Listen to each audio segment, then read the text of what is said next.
The dark truth behind this shit will literally shock you. Plug.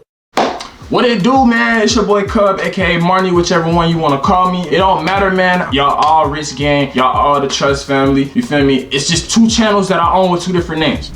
Hey, yo, what the fuck? Man, so let's go ahead and get to this video, man. I'd like to put y'all boys on to some real game. Like, a lot of people don't put y'all on to real game, and I feel like I'm gonna be the one to put y'all on to some real game, bro, because y'all need real game. Now, a lot of people like to fabricate the clothing brand scene, the starting the clothing brand, the owner of the clothing brand scene, try to make it seem like it's peaches and cream, and it's not. The dark truth behind this shit will literally shock you. You know what I'm saying? Like, you have to actually understand what's actually going on behind these clothing brands and what niggas are doing behind these clothing brands. And I'm about to put y'all boys onto that. But before we start this video, make sure you hit that subscribe button, hit that like button. We trying to hit 500 subscribers. So y'all let me know what y'all trying to do, bro. Anyways, without further ado, let's go ahead and get into the cons. So the first con I like to say about owning a clothing brand would have to be when you start in a clothing brand, a lot of brands don't have meanings nor messages and it's too saturated. Damn. Like, starting a clothing brand isn't, like, you know what I'm saying, bad. Like, if I tell you to start a clothing brand right now, I'm not gonna take away from the fact that you're starting a clothing brand. But I want you to understand is there's a million other people at one time trying to start a clothing brand, and which is causing a lot of people to fail when it comes to the clothing brand. You know why? Just because of the saturation, that means that there's not a lot of versatility within your clothing brands that you're seeing on TikTok, Instagram, etc. Now, if you want to compare a real clothing brand, matter of fact, a real brand, because we gotta take away the clothing. Owning a brand is not just about clothes. Being able to project a garment that will stand out to someone who, you know what I'm saying, who's into that sort of fashion or who's into that sort of niche. Now, a lot of people don't understand that this is not about just streetwear. A lot of people, this is the reason why I become so oversaturated, because a lot of people want to get into the streetwear field without actually knowing how to be in the streetwear field. They don't do their research. So that's one of the cons. It's a saturated field to try to get into, but that's not to discourage you. If you were to get into a clothing brand scene, I'm not going to discourage you and tell you not to do it. But what I'm trying to tell you is, if you're going to do something, make sure that you're doing it for a good reason. Make sure before you start a clothing brand, before you make a design, before you create a name, have a meaning behind something. Make sure that you have a meaning behind your clothing brand on the reason why you're selling clothes. Have reasonings and meanings, bro. It is getting hot in this bitch. So we talking, we spit flames, cuz make sure you have a meaning behind your clothing brand, because if you don't have a meaning behind your clothing brand, how can you expect somebody to buy something and they don't even know what they're buying? They just know they're buying a design. A lot of people don't buy for the design. They buy because of the name. Whatever brand comes behind that design is what they buy for. So y'all looking at Project Capri, Yale Yard, Carvesta.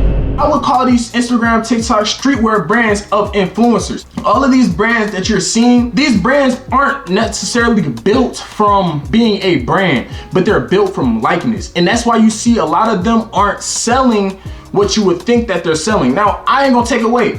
Of course they're selling, you know what I'm saying, above 6 figures because they have a likeness. If you go to their page, 100,000 followers, 200,000 followers, 300,000 followers, of course they're gonna make at least 1,000 sales out of 300,000 followers because people like that person. One thing that you have to understand is a lot of people don't understand that you're not building a clothing brand, you're building a brand identity. When you're building a brand identity, that's when people follow your actual brand, your clothing brand or your skateboard brand. It's not just about clothes. Building a brand is not about clothes, and I can't stress that enough. If you own a clothing brand, stop thinking clothes, think brand. I own a brand. You don't own just a clothing brand, because clothing brand is garments like this and pants, shoes, socks. No, you want to get into a brand. Louis Vuitton is not just a clothing brand, that's a brand. Gucci is not just a clothing brand, that's a brand. You want to get into stuff like that because guess what? Those is what's going to sell. That's what stands out the most. But yeah, and I know I'm getting into the cons, but I like to break down, like give y'all some free game on starting a clothing brand, or if you're looking to get into a clothing brand, because I ain't gonna lie, I've started and actually been successful within about 5 clothing brands. Like, I've restarted, rebranded, I've done all of it. So I've actually done it, and I've been in that field, and I know where, and I can know what to tell you guys, because I'm not here yet, but I've been here. You know what I'm saying? Like, I'm not too far off from that success range. I'm in the middle. This is failure. I've been there too. So that's how I was able to get to the middle. Another con about owning a clothing brand is a lot of people feel like you're just gonna get rich off the rip, and that's just not true neither. I need y'all to understand that owning a clothing brand means that you're gonna have some failures. You're gonna go off and make a design that you're gonna feel is so tough, but you cannot project that onto people because one, you don't have a meaning. Two, you don't know how to market. It's a lot of things that you have to take into consideration about owning a clothing brand, man. Like, I'm telling you, a lot of people just don't get it. Owning a clothing brand is not a get rich scheme. And if you look at other influencers, and I'm not gonna lie, I'm not gonna say that, because you have to stop looking at influencers when you wanna own a clothing brand. If you wanna own a clothing brand, you have to do that brand for yourself. You have to build your likeness in order to build that brand for yourself. And now starting a brand, man, I mean, it's tons of cons, bro. So say, let's go into another con. So say you actually do get a good design, you buy a design, you get the sample in, and yeah, you like the sample and you post it on Instagram, TikTok, woo woo. Now you don't know what to do. So now owning a clothing brand, a lot of people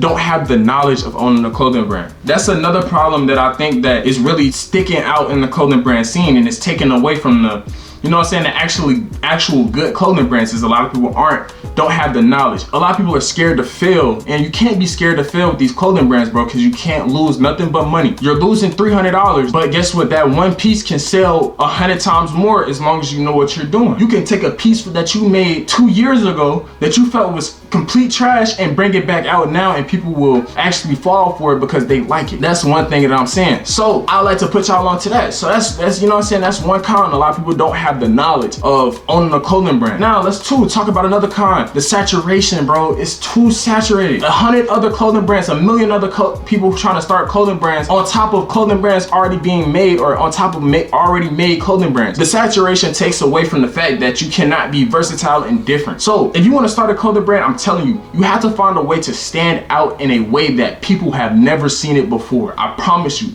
If you make a jacket, or if you make a shirt, or if you make some pants, etc., what you make, it does not matter. You have to find a way to stand out. You have to find a way to make sure that your clothes do not fit in with this category of clothes, because if it fits in, then they're going to look at everybody else's clothes, and then they're not going to look at just your clothes. No, they're going to look at the other person's clothes, then compare it to yours. You don't want to be a comparison. There's too many comparisons in the clothing brand scene, and that's what's ruining a lot of the clothing brand, or a lot of these clothing brands that's starting up. So next thing, and I'm not gonna, you know what I'm saying, I don't want to ramble too much in this video, but I feel like I'm putting y'all boys onto free game, and if y'all want free game, that's just what you gonna have to take it. Feel me? Constructive criticism is what all I'm giving, bro. Yeah, so another con, bro, chargebacks. Bro, the chargebacks are literally the worst part about owning a clothing brand, bro. Guess what? You may actually get the sales that you're looking for, but a lot of people aren't patient enough to actually wait for the clothes that they ordered. So when they're not patient enough to wait for the clothes that they ordered, those chargebacks start rolling in. If you don't know how to set up a policy on Shopify, please do not start no clothing brand. If you don't know how to set up a policy, if you don't know how to go out and get an LLC, so that way that whenever you do get your clothes in and all of these things are going on, if you don't know how to set up all this stuff, do not do it, because it's more to it. It's not just you drop clothes on a website and then sell them. No, it doesn't work like that. I promise you it doesn't. So these are all things that you must take into account when starting a clothing brand. And if y'all want me to do a video or a series on me starting a brand new clothing brand from scratch, of showing you guys how to actually build your clothing brand without actually following an influencer, and you know what I'm saying, showing you guys how to be different, make sure y'all boys hit that subscribe button, hit that like button, and you know what I'm saying, show me the support and show me the love, man. But without further ado, I just put y'all boys on some free game. If y'all want to check me out, man, my name is Marnie, aka Trust Cub, whichever one you want to call me, bro. I go by both. You know what I'm saying? Like I said, I got 2 channels. I might upload it on both, but hey, without further ado, bro, it's been your boy Cub, aka Marnie, and I love y'all boys. And you know what I'm saying, like for a part 2, or actually like if you want me to rate your clothing brand, and I'll come through and I'll come in clutch. Feel me? Without further ado, man, this video just hit 12 seconds. Man, I'll catch y'all boys in the next video, man. Love.